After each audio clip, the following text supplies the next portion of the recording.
All right, welcome back to today's video. As you probably seen from yesterday's video, we had some fun in the garage, had a few beers.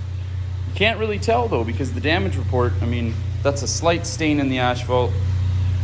Fuck. I mean, we could do tons of burnouts in the garage without any repercussions.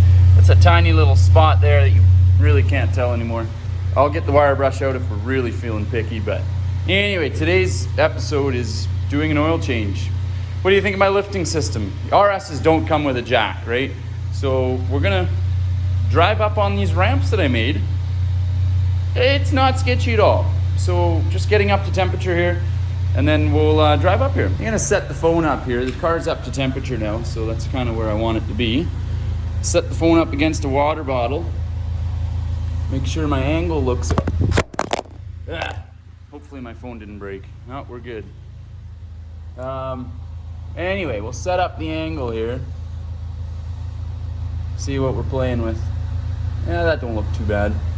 Maybe we'll go this way a bit more.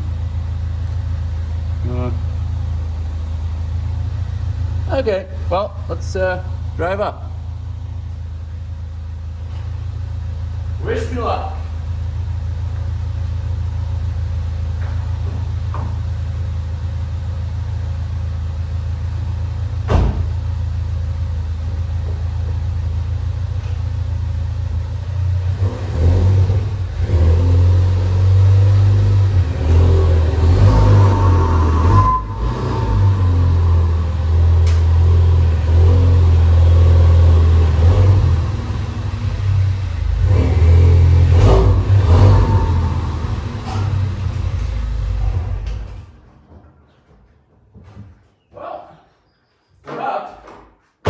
It ain't pretty, but she works. Oh, that's plenty of room. Oh, yeah. Boys, that's how you do it. That is how you do it, boys. Oh, yeah, I can get right under there. I'm gonna go get my creeper that I got for Christmas from Brittany. I'm gonna jump in under there and drain the oil, no problem. Hell yeah. I think I just might do this more often. Why would I buy a jack? Just getting into the trunk here. Got my AMS oil filter, okay? Don't cheap out if you're gonna do your own oil change. I mean, you're saving money doing it yourself. Why not get the good oil? So Extreme Truck on Instagram is your local AMS oil dealer here in the Saskatoon area. So hit them up. They gave me a good deal. They'll give you a good deal. Hit them up for all your oils. This is what I'm putting in the car. 5W50, 100% synthetic motor oil.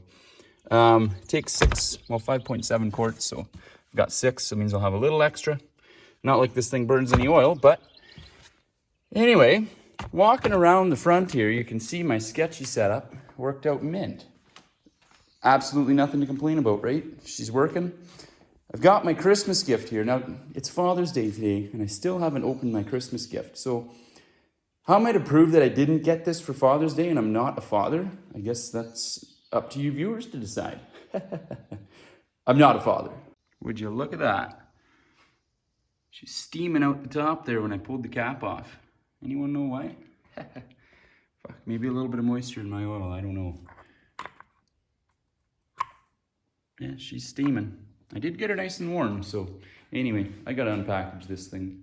We'll get underneath, we'll drop the oil, see what she looks like. I am a little bit overdue on my oil schedule, so we'll see. Maybe she's nice and black today.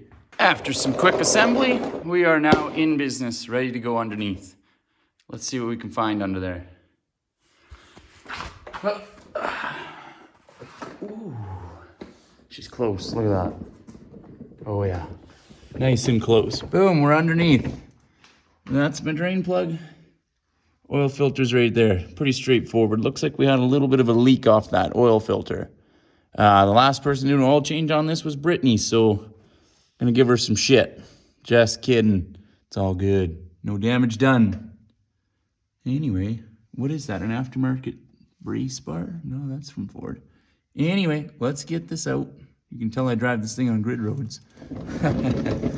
What is that? That's a mess. We'll clean that up a little bit. She don't look too bad, actually. Okay, so next step, I've got everything drained. Plug back in, filter off. Next step is going to be to fill the new filter with oil, because you want to You want to prime the filter, right?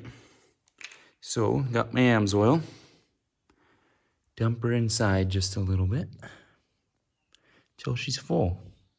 Now, if your filter is horizontally mounted, this can get messy, but lucky for mine, mine's vertically mounted, so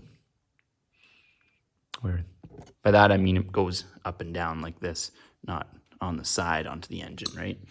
Like some old V8s would have them on the side. But yeah, let's fill her up. Now, once she's full, I mean, you're gonna put, quite a bit into her. It goes down, right, as it absorbs into the fibers. Once she's nice and full, don't overfill it. Dip your finger in, only if it's clean, like that. You want to give yourself a little bit of lubrication on that gasket. It'll save you a lot of trouble pulling it off later because it'll be nice and lubed up, right? It won't be stuck to the aluminum. At least not as much. It'll still be stuck to the aluminum, but not as bad. Anyway, let's throw the filter in the car. Can't really show you that part because it's dark and I don't have 4 hands. Now that that's done, we pour the fluids inside the engine. Nice and carefully so I don't spill everywhere. But yeah, oil change is done. All I've got to do is add the rest of the oil. We'll fire her up, let her get up to temperature, make sure we got no oil pressure issues, and we'll go for a little spin. All right, we're back. We got a key now.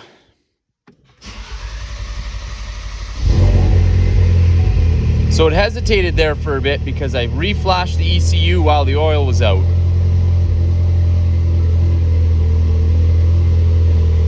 Looks like we've got oil pressure, right? Temperature will start to rise and I'll monitor that on the access port as well.